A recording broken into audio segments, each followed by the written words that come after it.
Monsieur le professeur Marchand, bonjour. Fantomas! Allez, bien!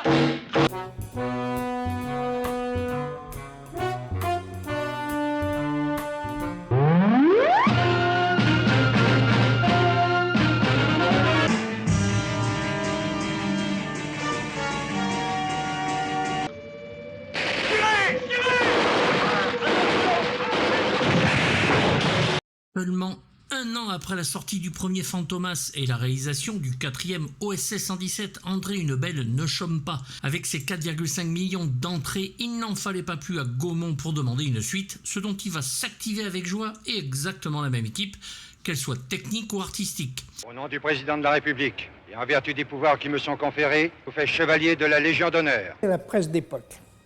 On se faisait traîner dans la boue d'une façon incroyable, parce qu'il y avait une nouvelle vague, et tous les intellos et toutes les critiques et tout ça, ils ne voyaient que ça. Ils disaient, une belle, c'est de la merde, quoi. Voilà. Et ça fait rien, ça plaisait au public, et nous, on a compris que ça, une belle, on a compris que ça plaisait au public.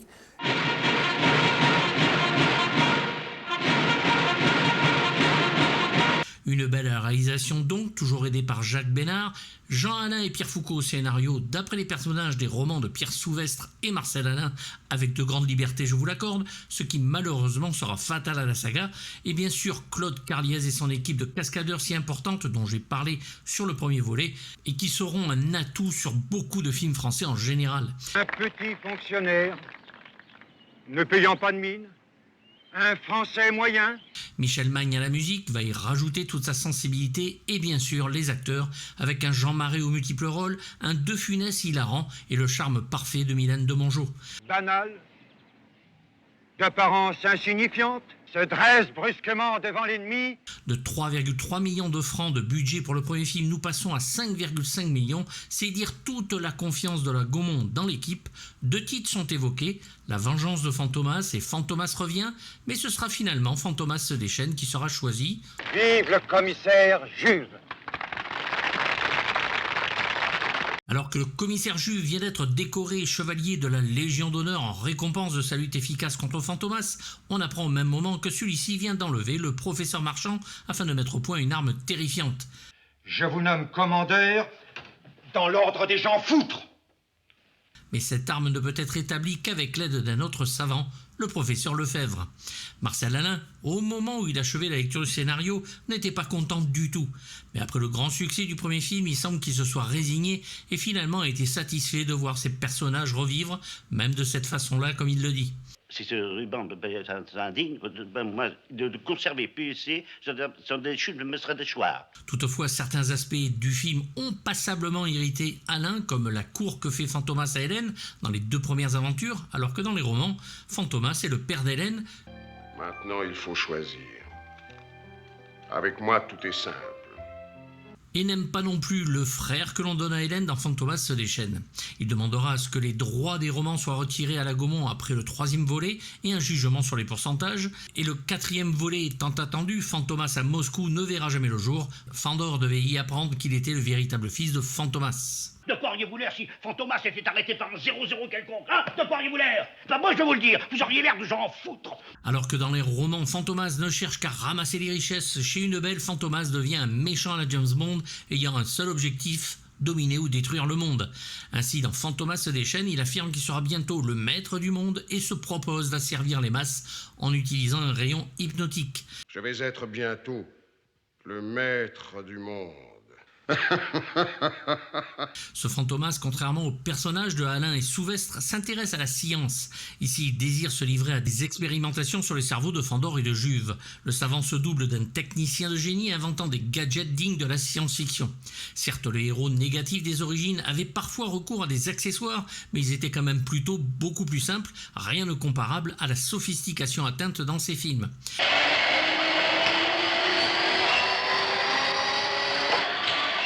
À tel point que dans Fantomas se déchaîne, on nous montre le criminel dans un laboratoire où il dirige une armée de savants à sa solde, sans doute chargés de lui fournir les moyens d'accomplir sa mission.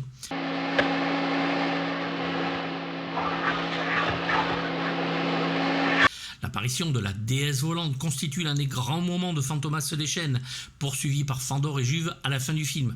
Fantomas ne doit son salut qu'à cet incroyable gadget qui lui permet de s'échapper par la voie des airs.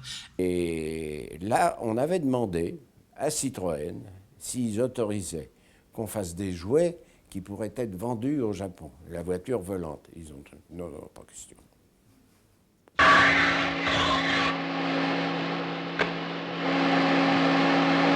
Réacteurs qui jaillissent de derrière la plaque minéralogique, la déesse, élément de la mythologie de ces années-là, conforte le Fantomas de Hunebelle dans son statut d'icône 60s.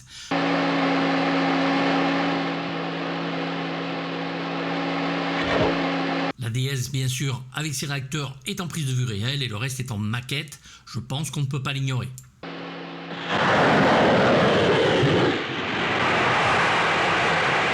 Pour les cascades, c'est donc toujours Claude Cariez et son équipe avec le soutien de Gilles Delamarre pour la fascinante et fantasmagorique séquence pour le gosse que j'étais de cette déesse volante.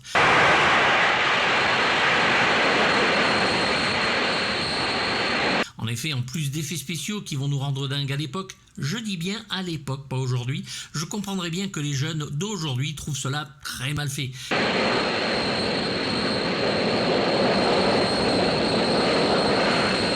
Il reste quand même une séquence de chute libre et de parachutisme qui va nous accrocher à nos sièges lors des diffusions à la télévision.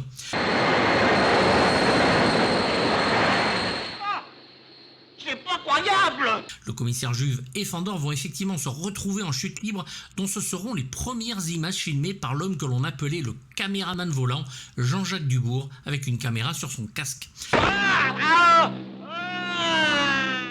faut que je rattrape! De longs entraînements vont avoir lieu et malgré le fait que Jean-Marie apprécie de faire ses cascades lui-même, il ne peut qu'accepter d'être doublé par un cascadeur, la chute libre étant une technique trop importante et au risque indéniable. C'est la première fois que je suis doublé véritablement dans ce film de Fantomas, car il y avait effectivement de la chute libre à faire.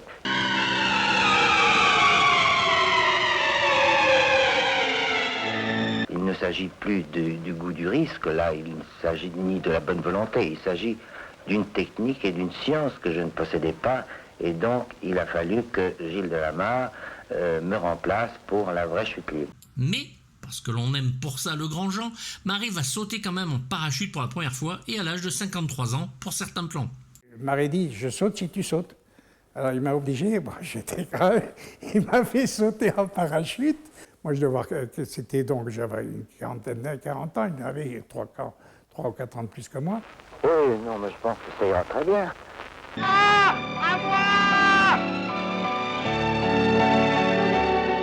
Tu vas être surpris par le vent relatif à la sortie, hein. On va te larguer à peu près 70 miles, à peu près 110 km/h. Bien. Sauter dans un avion avec Gilles Delamarre, c'était les parachuterons à l'époque, c'était pas beaucoup d'entraînement. Vous avez simplement attention quand vous arrivez à tirer dans votre sens. Bon, toujours été, Marais est tombé sur un toit d'une maison et moi je suis tombé le cul, des fesses, pardon, et je me suis fait très très mal. Bon, enfin, ça s'est arrangé depuis. Voilà comme était Jean Marais. Attendez-moi! J'arrive! C'est donc Gilles Delamarre qui va s'y coller, le cascadeur français réputé du moment, spécialisé dans les cascades avec effets spéciaux. Louis de Funès sera lui doublé par Henri Violin, qui lui aussi saute régulièrement en parachute et va prendre beaucoup de plaisir à imiter ce cher Louis de Funès pendant le saut, afin que de loin les spectateurs puissent y croire.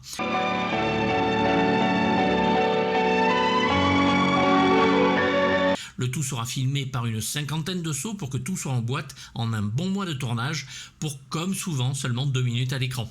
Bien sûr, l'on insérera des plans en transparence pour les séquences des dialogues. Ouais, tenez-moi bien. Gilles Delamarre fit de grandes cascades pour de grands et de petits films et malheureusement va décéder lors d'une cascade consistant à faire un tête-à-queue pour Le Saint prend l'affût en 1966, film réalisé par Christian Jacques où jouait également Jean Marais. Sa voiture va déraper, faire plusieurs tonneaux et lui aura le cou brisé. C'est lui qui donna sa chance à Rémi Julienne sur le premier film.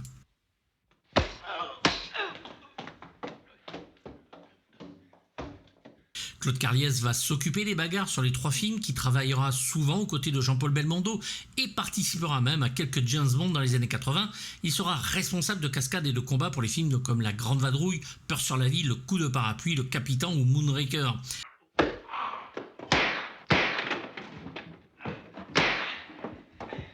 Avec plus de 50 ans d'activité, Claude Carliès est l'un des célèbres coordinateurs de cascades de l'histoire du cinéma français et international et reste le chef d'orchestre de l'action sous toutes ses formes.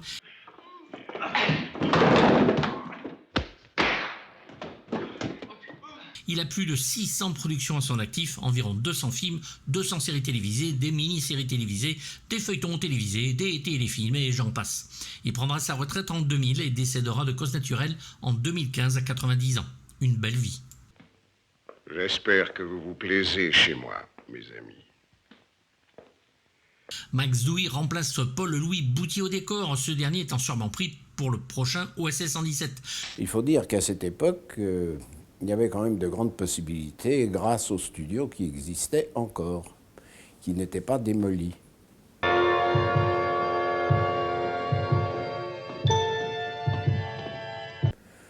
On tournait aussi en décor naturel, mais pour les Fantomas, il fallait faire quand même des décors. Il n'existait pas les décors qu'on a fait pour Fantomas, nulle part. Une grande carrière qui va de 1932 à 1982 au cinéma et aura travaillé avec de grands réalisateurs comme Fédor Ozep, Max Ophuls, Jean Renoir, Jacques Becker, Henri-Georges Clouzot, beaucoup de Claude Autant-Lara, Louise Buñuel, Julien Duvivier, Jules Dassin, et va travailler sur donc le Moonraker. Des requins. Ah, c'est extraordinaire, hein.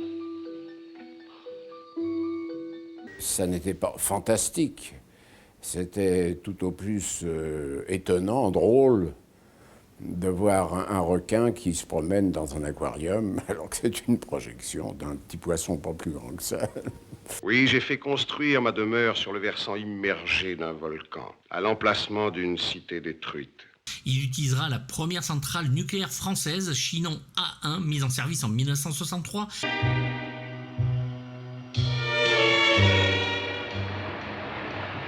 Et qui produira de l'électricité jusqu'en 1973 et sert donc de décor aux scènes initiales du film, là où Fantomas kidnappe le premier professeur. Ce site, surnommé La Boule à cause du réacteur et des échangeurs installés dans un bâtiment sphérique en acier de 55 mètres de diamètre, abrite le musée de l'atome depuis 1986.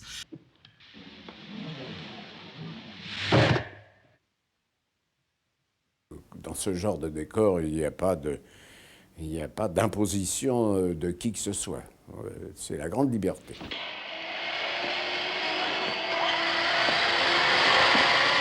La scène où Fantomas inspecte une armée de laborantins affairés dans son repère sera aussi tournée là-bas. Le film sera tourné aussi à Paris, Rome et Naples. Quand on avait fait le Fantomas qui se tourne à Rome, alors là on était très très contents. On a passé du très bon temps à Rome, on est allé à Naples, on est monté dans le Vésuve et on a eu des extérieurs formidables.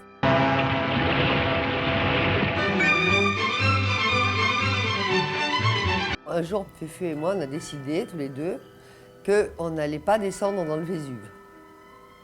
On va savoir pourquoi. Il suffisait de monter et de sortir comme ça en criant.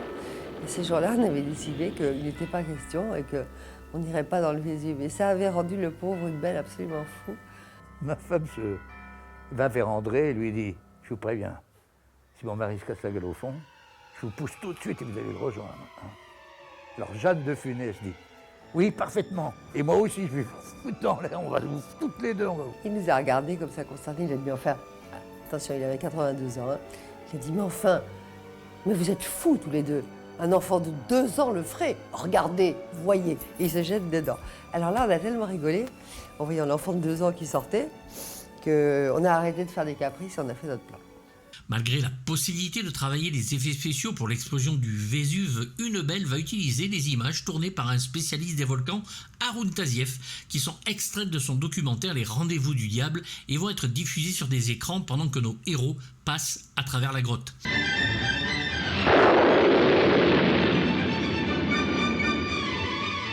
Gérard Kogan est toujours en charge des maquillages et maquillage, on va se régaler encore ici.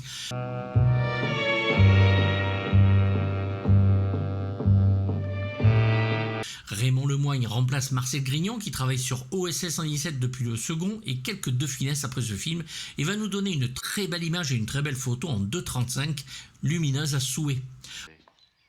Surveillant bien, Fandor. Non, mais... Dites donc. Beaucoup le savent, Une Belle est fan des James Bond et ses Fantomas et OSS 117 y font souvent allusion. Mais il faut le dire ici, le film prouve que nos amis anglais y sont allés aussi de leur photocopie. Votre visage prouve que vous avez du cœur. Ta gueule! En effet, les gadgets de Fantomas et Juge, comme le cigare piégé ou le repère volcanique, furent vus dans le On ne vit que deux fois de Lewis Gilbert en 1967. Je les ai réglés à 19 secondes. Je suis le contrepoint inquiétant et loufoque. C'est l'expression, elle vient de M. Hunebelle lui-même. Loufoque, parce que si vous décortiquez bien la scène des cigares, elle est absolument ahurissante. Elle est invraisemblable. Hé! Qu'est-ce que vous avez? Vous êtes tout pâle. Mais lui aussi, regardez-vous.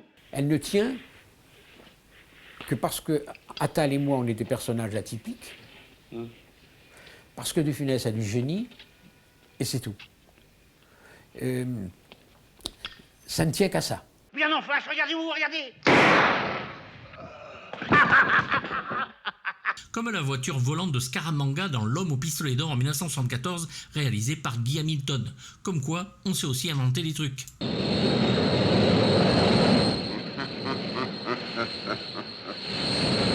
Il existe bien sûr plusieurs hypothèses quant à la genèse de la trilogie. Jean Marais rapporte que c'est lui qui, sur une suggestion de Jean Cocteau, va proposer l'idée d'une nouvelle adaptation cinématographique de Fantomas à André Hunebelle. Il y avait une certaine amertume de Marais pendant le tournage des Fantomas. Et je sentais assez souvent qu'il n'était pas heureux. Professeur Lefebvre. Non, le professeur Lefebvre, c'est moi. Donc, je lui avais demandé quel était le problème, parce que je trouvais qu'il y avait quelque chose, je sentais quelque chose, et un jour je lui ai demandé de m'en parler. Et ce qu'il m'avait dit, c'est qu'il avait lu un jour OSS 117. Il avait trouvé que c'était des bouquins formidables, il avait trouvé que c'était un rôle formidable pour lui. Deuxième service. Et il en avait parlé à André Hunebelle. Ça vous avait plu, c'est Marais, je dois dire, vous avez dit aussi, parce que Cocteau, il m'a dit, voilà, je m'en souviens bien maintenant, Cocteau lui avait dit, c'est un sujet, Cocteau adorait les policiers. Mais dis donc, ça suffit. On n'est pas encore mariés, j'ai pas de compte à te rendre. Hein. Et puis tu m'énerves, va-t'en. Il se passe quelque chose. Laisse-moi. Les espionnages policiers, donc il a dit, allons-y, on fait ça. Et André Hunebelle, comme parfois les gens de cinéma peuvent être des enfoirés tout de même, il faut bien le dire, eh bien il a acheté les droits de OSS 117 et au lieu de faire la série des films avec Jean Marais,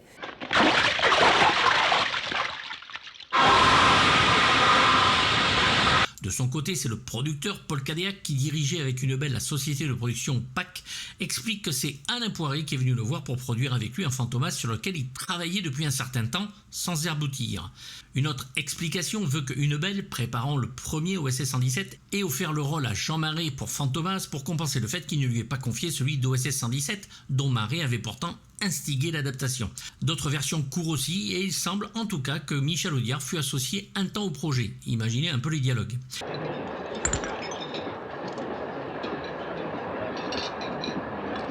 Loin de la matière littéraire de Pierre Souvestre et Marcel Alain, on retrouve bien l'inquiétant criminel aux 1000 visages, mais le climat macabre est escamoté au profit d'un mélange de fantaisie, d'humour et d'action. La vie de votre frère et de vos amis ne dépend plus que de vous. Pourquoi cette cruauté? La formule du Fantomas selon Hunebelle, l'action avec Marais, le rire avec De Funès, bien évidemment, et le charme avec Mylène de Mongeau, et bien sûr la menace grâce à Raymond Pellegrin, la voix de Fantomas, et le tout imprégné de références à la culture pop française des années 60, et notamment les premiers films de James Bond donc.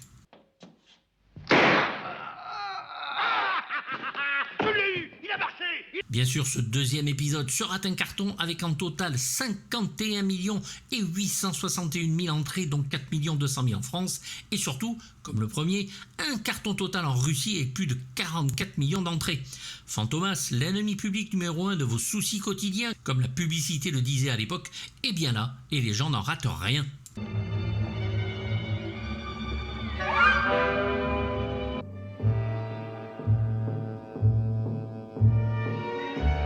Mais non, commissaire, je ne suis pas Fantomas, je suis Fandor. Vous ne me reconnaissez pas. À travers les 3 films, Jean Marais assure lui-même les figurations des déguisants de Fantomas comme il aime à le faire. Je fais 5 personnages qui n'en font que 2, puisque Fantomas, à lui seul, fait 4 rôles. Mais je fais Fandor en plus, donc ça fait 5 personnages. Mon personnage préféré. Vous l'enlevez et je prends sa place. Ainsi, personne ne s'inquiétera de son absence. Pas moi. Non. Ça m'amuse davantage de jouer Fantomas. Mais tu sais que Fantomas, en principe, ça devrait être le père de Fandor. Oui, et toi, la fille de Fantomas. Oui, et Fantomas est amoureux de Donc, nous moi. serions frères et sœurs, c'est pour ça que nous ne sommes pas encore mariés, d'ailleurs. Non, mais ça a été changé à cause de la censure, quand même. Le vrai professeur Lefebvre sera entre nos mains. Et je pourrai subtiliser les documents. La voix de Fantomas est toujours donc interprétée par le grand Raymond Pellegrin et Jean Marais a toujours les traits sous le masque dont il souffrira énormément de la chaleur sur cet épisode à cause du soleil lors du tournage près du Vésuve.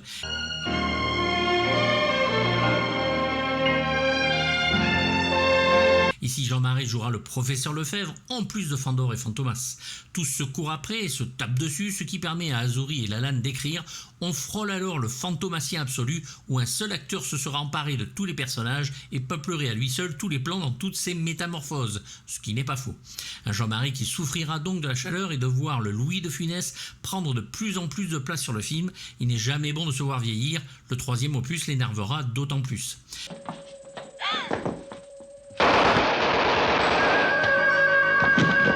Alors évidemment, tout le monde dit « Oh, Jeannot Marais, il est fini. » Mais attendez, Jeannot Marais, d'abord, il n'est pas fini. D'abord, Jeannot Marais, il a un ticket d'amour avec le public depuis plus d'un demi-siècle.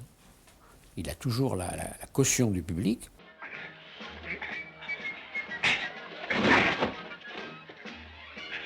Quand il est en professeur Lefebvre, c'est Georges Chamara qui fait la voix du scientifique et qui tournera de nombreux films de 1929 à 1980. En effet, en marge de beaucoup de travaux scientifiques... Jean Marais est sur sa fin de carrière, moins de 12 films il lui reste, et se retrouvera même sur du bizarre comme à la télévision, la série de 6 épisodes, Karateka & Co.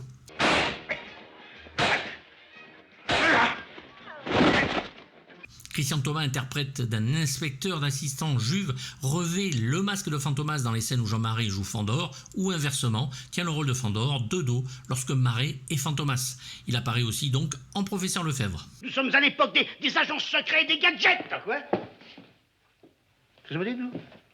Assez étonnamment, alors que son personnage plaît beaucoup aux spectateurs, Louis de Funès ne devait pas jouer dans le film. En effet, la suite écrite pendant le tournage du premier film ne comportait plus le personnage du commissaire Juve. Seulement, entre-temps, il était devenu une grande vedette grâce au film Le Cornio avec 11 millions d'entrées. Et voilà.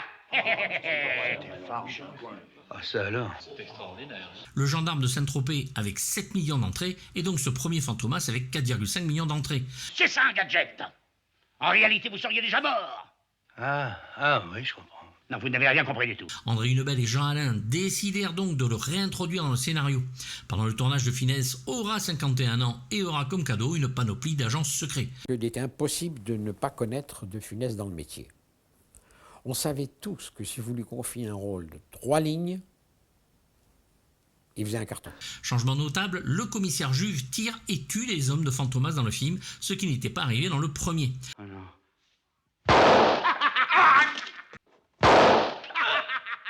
C'est aussi le seul épisode où il va utiliser donc des gadgets, comme il le dit lui-même. Nous sommes à l'époque des agents secrets et des gadgets. Vous n'allez pas au cinéma? Il possède un cigare piégé, une gabardine gadget du plus bel effet. Elle cache en effet un mécanisme, un bras artificiel qui se substitue à un bras de celui qui le porte, tout en étant solidaire des mouvements de son bras opposé. Cette gabardine gadget est tout simplement munie d'un faux bras et d'une main postiche. Ce gadget s'inspire peut-être du roman Juve contre Fantomas, dans lequel Juve tente d'agripper un Fantomas qui s'échappe en lui laissant un puis 2 bras postiches. Un cigare pistolet. Je ne me sépare jamais de mes cigares pistolets. Là, vous avez le tabac. Costumé en pirate avec un cache sur l'œil et une fausse jambe de bois mitraillette, le policier, un moment menacé par 4 CI de Fantomas, les met hors d'état grâce à son pilon mitraillette.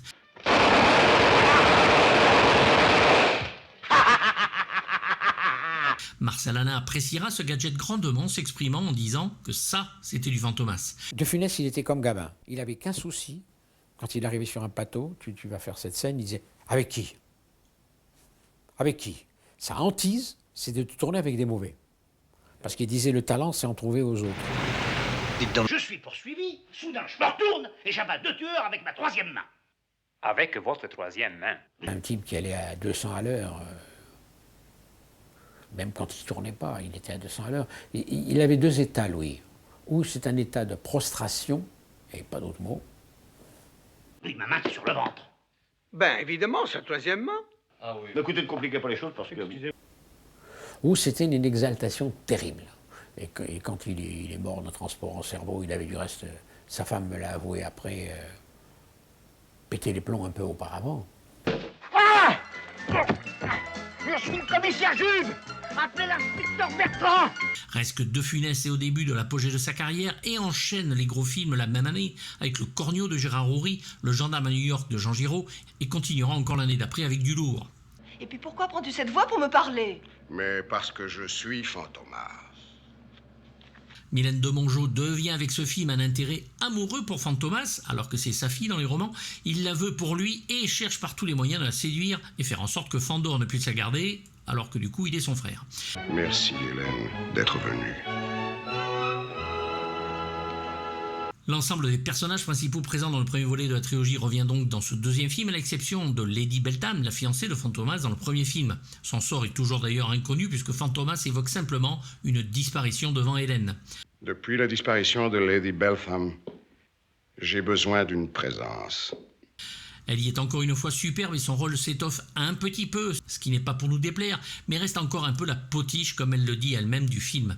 J'aimerais que vous soyez cette présence et que vous veniez à moi de votre plein gré. Fantomas n'aura de cesse d'essayer de la séduire avec une robe, un collier, son palacet, mais elle reste fidèle à Fandor. Pourquoi ce chantage? Pourquoi tout ce mal? Où est le mal, où est le bien?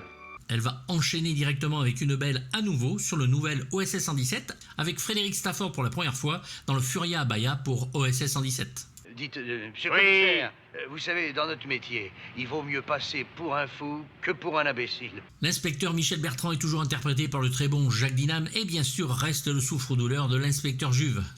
Eh ben alors là, vous risquez pas la camisole, vous. C'est avec eux que les gags s'accumulent et les gadgets en rajoutent un plus indéniable qui rend de Juve encore plus orgueilleux. Il est beaucoup plus présent que sur le premier film et est accompagné des mêmes seconds rôles ou tiers ou petits rôles comme le toujours génial... Je l'entends d'ici, le commissaire Juve. C'est un scandale. Et pourtant, croyez-le bien, c'est avec émotion. Robert Dalban, rédacteur du journal Le Point du Jour où travaille Fandor, dans une seule scène 7 fois. Bon, et dites donc les enfants, c'est très joli de jouer les alibis, mais je ne vis pas que d'amour et d'eau fraîche. Quand est-ce qu'on va dîner? Olivier de Funès, le fils de Louis, qui apparaît pour la première fois à l'écran en Michel Gurn, dit Michou, et qui jouera au total 6 fois aux côtés de son père avant de devenir pilote de ligne. Il est ici le jeune frère d'Hélène, viré de son école et obligé de suivre sa sœur et Fandor à la poursuite de Fantomas.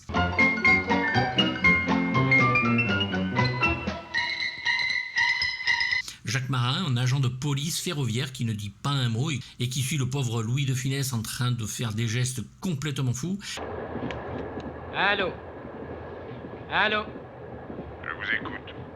Dominique Zardi en homme de main de Fantomas, toujours Philippe Castelli qui passe de gardien de prison dans le premier opus à inspecteur dans celui-ci, mais vite rembarré. Qu'est-ce que c'est que ça? Qu'est-ce que c'est que ça? Je viens pour le briefing. Vous êtes en retard, les grilles, fermez au revoir.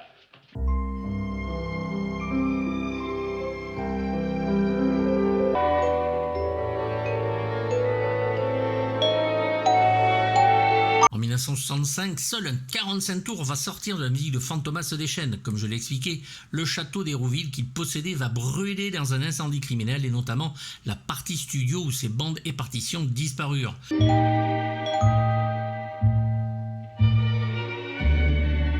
En rangeant, en mettant de l'ordre dans les archives de Michel, donc dans des malles, j'ai découvert la seule chose qui reste des Fantomas, le seul manuscrit qui reste des Fantomas, de la partition du deuxième film.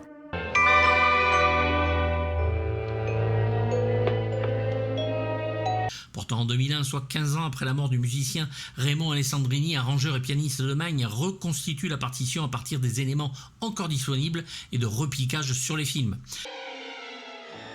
Malgré son profond chagrin, Michel Magne retrouva la rage de vivre.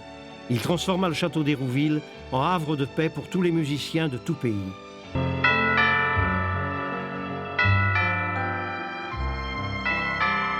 Dans une atmosphère de grandes tablées campagnardes, ils pouvaient enfin se consacrer exclusivement à leur travail. C'est lui qui a créé donc le premier studio libre où les gens pouvaient venir à la campagne, dormir, manger ici. Ils étaient tranquilles pour travailler, ce que tout le monde maintenant recherche.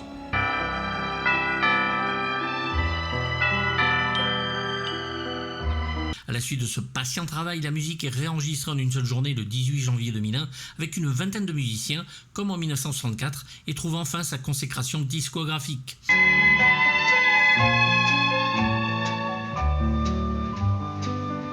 Afin de réécrire ses partitions, il doit se fier entièrement aux bandes complètes des films et isoler la musique cachée derrière les voix.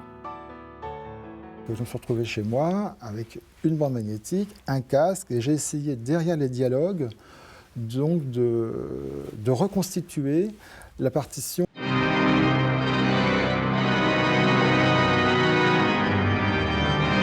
Magne va s'inspirer de ce qu'il a écrit sur le premier, avec bien sûr le xylophone, toujours pour Juve, les orgues de Fantomas, toujours aussi impressionnants, et ici la guitare électrique sur le morceau Une déesse dans le ciel, ou des sifflements du meilleur effet, voire des raclements.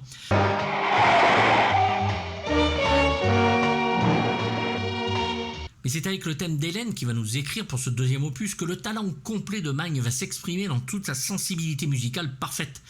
Mais vous ne parlerez à personne de ce que vous savez maintenant. Un piano, des violons parfois accompagnés d'un son de cloche vont nous ramener au thème superbe d'Angélique Marquise des Anges, mais autrement et dans toute sa magnificence. Il restera un compositeur des partis pris, du goût du risque, aussi insolite que parfait, un génie musical qui nous aura donné de quoi écouter pour toute une vie. Tous ceux qui ont regardé Fantomas en connaissent le thème et le reconnaissent dès les premières secondes.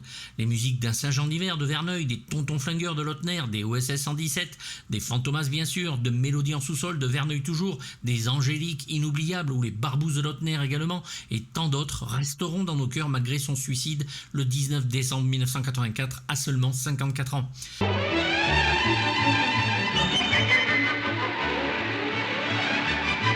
Un homme qui aura su manier ici le touche-à-tout cinématographique musical où aventure, mystère, comédie et charme sont définis et inoubliables. Dont la poésie du thème d'Hélène en moyen d'expression d'une beauté et d'un amour impossible reste bouleversant à l'écoute pour l'audiophile que je suis.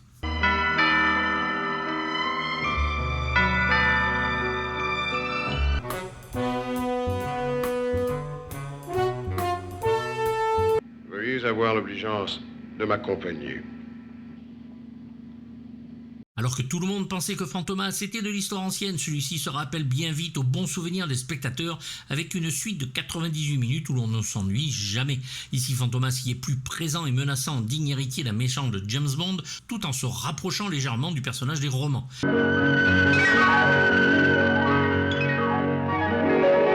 Un générique en dessin animé, joie intense, qui explique ce qui s'est passé dans l'épisode précédent, et chaque apparition de Fantomas ravit tout le monde. Il est ici en pleine démesure et c'est un bonheur et devient un réel fantôme, nos héros le voyant finalement partout.